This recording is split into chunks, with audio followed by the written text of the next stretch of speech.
Sa kulungan nang muling nagkita si Denise Cornejo at ang kanyang nagbalik bansang ama mula nang makulong ang modelo dahil sa kasong serious illegal detention na isinampa ng aktor na si Vong Navarro. Ang kampo ni Cornejo naghain kahapon ng mosyon para pigilan ang paglipat sa kanya sa Taguig City Jail. Balitang hatid ni Ian Cruz.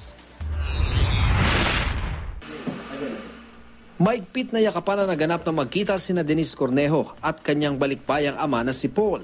Masaya at malungkot umano ang unang pagkikita ng mag-ama kagabi sa tanggapan ng Criminal Investigation and Detection Group o CIDG sa Camp Crame. Nasa ibang bansa na raw kasi ang ama ni Denise bago pa mangyari ang kinasangkutang gusot ng anak nitong Enero. Mayo ng taong ito, sumuko si Denise at nakulong sa detention facility ng CIDG.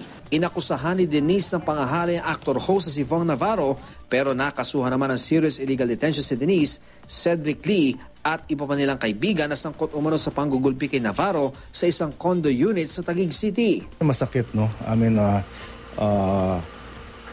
considering kung ano nangyari sa kanya at lahat ng circumstances. Masakit yun sa ama. Ito ay isang pagsasama ng ama at anak. No?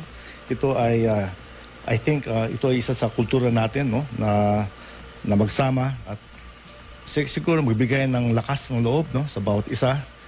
Hindi na nagbigay ng pahayag si Denise at kanyang ama at dumiretso sila sa isang tanggapan ng CIDG upang magkausap. Nitong Lunes, ibinasura ng Taguig Regional Trial Court ang hiling ni Cedric Lee at Simeon Raz na manatili sa NBI detention. Gayun din ang hiling ni Denise na manatili sa CIDG detention cell. Pero kahapon, naghain ng motion for reconsideration ang mga abogado ni Denise para hindi maipatupad ang commitment order na magdadala sa dalaga sa Taguig City Jail. Yung mga abogado niya sa serious illegal detention, nag-file na ng MR this morning. So, since may MR, there's a legal basis to suspend the enforcement of the order of the court.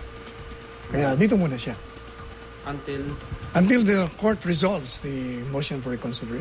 Ian Cruz, GMA News.